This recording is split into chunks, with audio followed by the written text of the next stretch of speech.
problema. Dahil sino ba ang mga mastermind ng mga ghost projects? Eh, di ba yung mga engineers dyan sa mga DPWH? Hindi naman mga senador, hindi naman mga congressman eh.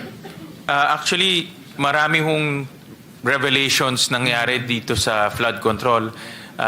Narinig ko, sinabi rin ni Secretary Dizon, marami sa mga flood control ni plano wala eh.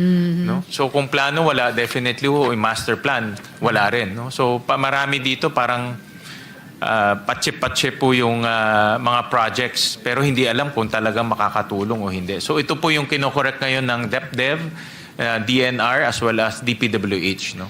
Salamat, Mr. Chair. Kasi yung sinabi niyong ganyang mga proyekto, walang engineering plan, may financial plan lang. Kaya po nagbunga ng hindi ng flood control kundi ng corruption at yung mga pagdurusang dinadaanan ng mga kababayan natin ngayon. Mr. President, if I may interject. Yes, with the permission Mr. of, President, Senator Estrada. Risa. I think the presiding officer is busy. Senator Estrada is recognized. Thank you. Just only one question. Your Honor, kung magkakaroon ba ng partisipasyon ang Regional Development Council dito sa mga flood control projects, magkakaroon ba tayo ng mga ghost projects? Kung tinitignan ho namin, yung batting average ng Regional Development Council, less than 30% lang po or around 30% ang projects na na-approve ng Regional Council na napopondohan ng GAA. So ang ibig sabihin ho dyan, kahit na ho nag-usap-usap yung mga LGUs, hindi ho napopondohan yung kanilang mga projects. But in a perfect world, sana ho ganun. No, dahil ang Regional Development Council, kasama doon ang LGUs, DPWH, DNR, lahat ng mga regional agencies nandoon ho. So doon sila dapat nag-uusap-usap kung ano po yung magandang project sa kanila. Nung umpisa pa lang, nung maraming mga amendments sa mga kongresista, mga senador ng mga flood control projects, dapat pala nagkaroon ng partisipasyon ang Regional Development Councils para hindi na tayo nagkakaroon ng ganitong klaseng problema. Dahil sino ba ang mga mastermind ng mga ghost projects? Eh, di ba yung mga engineers dyan sa mga DPWH? Hindi naman mga senador, hindi naman mga congressman eh. Tama ho. Kailangan ho talaga, mas maganda ho talaga dumadaan sa Regional Development Council. Kahit na ho yung meron ko, kasi alam niyo naman, bilang dating mayor, meron tayong mga City Development Council, Provincial Development Council, kahit man lang dumaan doon para at least vetted and coordinated yung project. Kasi sa pagkakalam ko, I'm sorry, Senator Risa, yung mga mayors na napaglaanan ng pondo ng mga flood control projects, hindi nila alam na meron silang mga flood control projects sa sarili nilang bayan. Am I correct? Di dapat naabisuhan yung mga local government units na meron silang ganitong klaseng flood control projects. Parang sa Quezon City na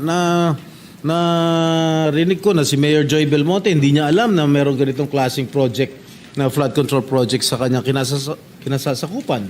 Eh dapat talaga na bilang isang mayor, o bilang isang governor, bilang isang local chief executive, alam nila kung ano nangyayari sa sarili lang bayan o sarili lang probinsya. Hindi yung nabubulagaan na lang sila. Oh, bakit meron palang flood control project dito? Hindi namin alam. Pala, ghost project na pala. Tama ho, I agree with you, Senator Jinggoy. Lumabas yan sa marami nating pagdinig dito sa Senado. Katulad po yung sa Oriental Mindoro na billions yung project sa hometown ng governor pero hindi rin alam ng governor. No? So, hindi na co-coordinate po sa local government units itong mga project na ito. So, dapat po talaga ma-coordinate kasi at the end of the day, ang local government units ang sumasagot kung may problema doon sa lugar. Kung mayroong baha, kung mayroong ine-evacuate, sila ho ang sumasagot. No? Dito ba sa 2026 budget, mayroong mga flood control projects? Zero. Wala ho.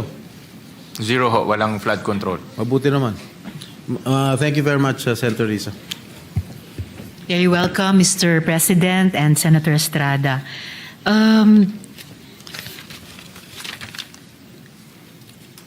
Sa DepDev pa rin po, Mr. Chair, tumitingin na po ba sila sa mga alternative ways para i-address yung flood damage? Halimbawa, pagbibigay daan sa ilog na dumaloy sa halip na labanan ito o i-constrict ito o kaya pagpapalaki ng water retention capacities ng mga upstream swamps.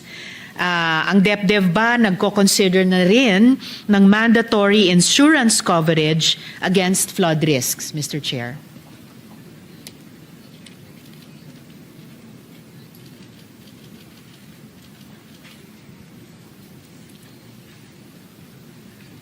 Doon po sa River Basin Master Plan, yan po ang plano ng DepDev this coming New Year na talaga hong maglabas na ng mga master plans. Sila na hong mag-spearhead per river basin so that itong master plan po ang susundan insofar as flood control projects are concerned. No? So, malaking endeavor ho yan, pero I believe na umpisa na yan in the past administrations. Kailangan lang po ma-update. So yun po yung isa sa mga malaking aktibidad nila this coming New Year. Insofar as the insurance po, wala hong ganun na project po ang DepDev. I think pwedeng tignan yan ng DepDev. Tignan ho nila kung how we can inject an insurance coverage dun po sa mga flood-prone areas or affected areas by mga ganitong climate change. Salamat, Mr. Chair. Or baka pwede rin nilang pag-aralan, pagtulungan ito dun sa binanggit nyo kaninang review ng GSIS, NIIP, or iba pang pwedeng bahay ng insurance para naman dun sa school buildings. Kasi lahat naman affected nitong mga disaster cost na mga pagbabaha. And I hope as far as yung New Year's plan ng DepDev na talagang i-champion yung River Basin Master Plans, I presume and I hope na katrabaho nila doon yung DENR na matagal na rin.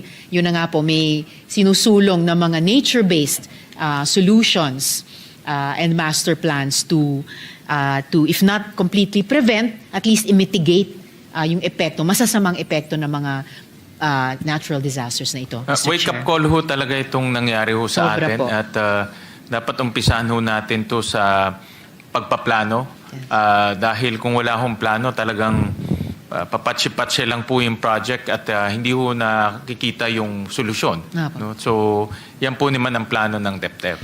At yun naman po yung traditional na, kumbaga, core competency niya, core business niya sa buong gobyerno. No?